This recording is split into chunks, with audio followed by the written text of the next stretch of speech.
So today we're going to talk about a really simple concept, and the only reason I want it in shooting is because I see people not take advantage of it quite often. So if there's one position that you really should focus on, and I would not have said this earlier in my shooting career, it's actually the prone. And the reason why you should really get used to the prone is because it is in fact still the most stable position you can be in. Now, and that's just because you're on the ground. The ground is super stable, and as much of you and as much of the gun as possible can be on the ground. It can make direct contact with the ground. Now, the reason why people say the prone is not very valuable is because in the real world, vegetation and other crap usually get in the way so that you can't use the prone. But I still think the prone is the most valuable position for two reasons. One, so that you know what still and stable really feels like. So that you really get, oh, this is how little my reticle has to wobble, right? In an ideal scenario, this is how still this gun can really get. And just knowing what that is and feeling what that is really valuable. The other is, man, get this idea that you should fight for a prone, that you should move things around, that you should move your body around, that you should get in a position as much as possible to be able to be in the prone position.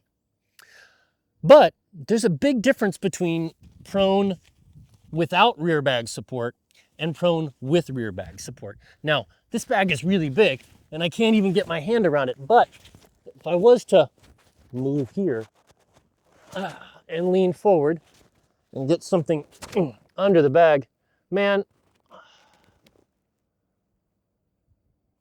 that is really still. And as much as I can put my weight relaxed on the gun, relaxed as possible in the bag, not a great cheek weld, but that's okay, I can get a really crazy still gun. And what I've done is I've filled in all of the gaps of between the gun and the ground. We have a bipod on the front of this, so that's pretty simple. And then here we have the stock to a bag to the ground, and I'm just easing all of my weight on it. This is the fundamental idea that I want you to get today, that the gun is connected to the ground in as stable and as clean of line as possible. There are no gaps, there's no air between the back of the gun and the ground. We have a bipod on the front, so there's no air between the gun and the ground. We're gonna work that and build that no matter how tall we get, as much as possible. I want you to get used to this from the prone so that you know what it feels like and so you know how still it can really get. And then we're gonna move up. Let's get some examples of that.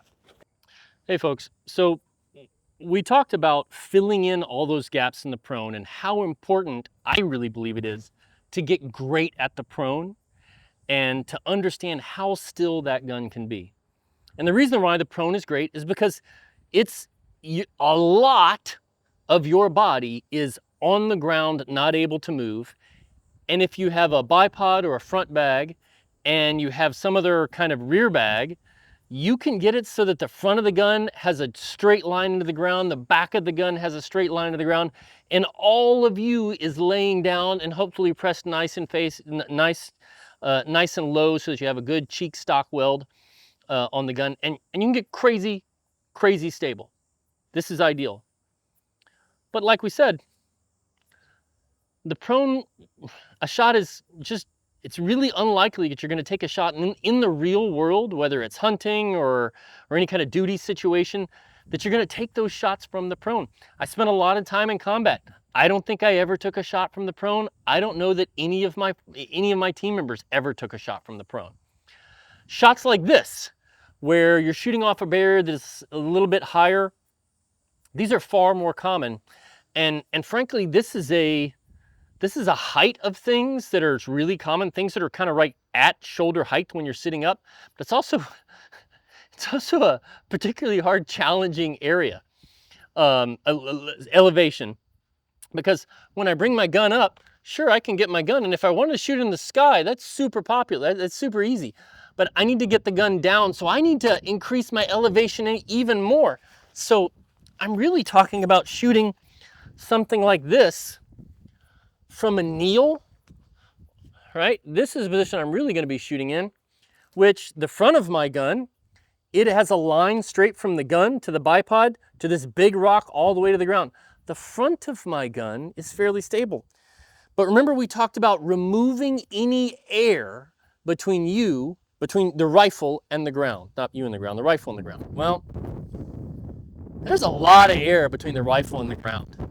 And I really want to take that up as much as possible. Well, it's pretty rare that I do any hunting and never any duty work without some kind of backpack. So I use actually two things all the time. One, I always have a backpack when I hunt.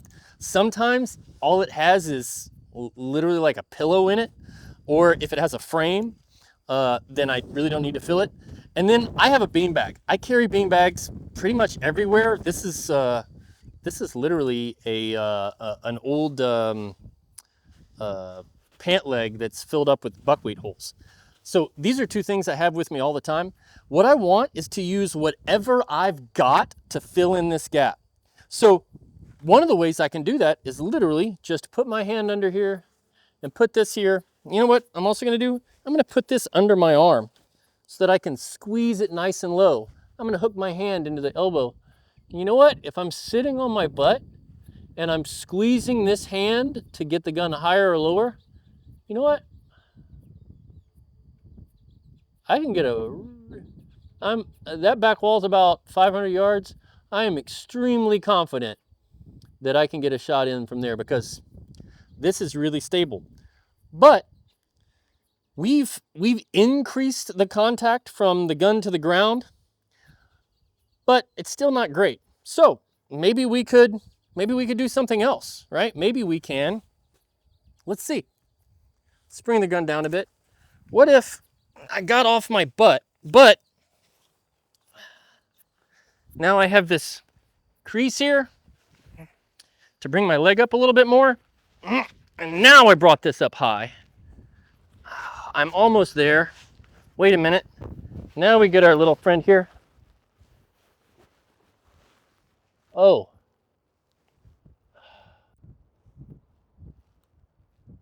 Oh, now I have a really, really nice, stable position. Now, is my body position a little weird? Yeah, but I'm old and my knees suck, and this is pretty much the position I can be in, right? But I could be in this position for quite a while, and I can certainly take a nice, good shot from here. There's one other position, and notice the reason why this is valuable is because we've filled up all the gaps. We've filled up all of that airspace. There's another position, though, if we had to get really high and we just don't have enough. That is, let's say this was my my front position, but man, I'm going to be shooting at a downward angle, right? Now I have to get much higher. Maybe I have to get all the way up on my knees to shoot like this. Well, if I had to be in this position shooting down, man, there's a whole lot of gap there. I'm never going to be able to fill that gap here. But what I can do is take my bag and I want to fill in this hinge here. So, scoot up a little bit, take my bag. Now, widen my legs out as much as I can, sit back. Oh, this is much more comfortable. Bring my gun back up. I still find a whole lot of value in filling in this spot. And now what I'm going to do is sit way back on my leg. I'm going to even push into it. And now I end up with a surprisingly stable position. Note that this didn't get fixed, but this did. I filled in the gap. Remember I had this big gap here? Now I filled in that gap.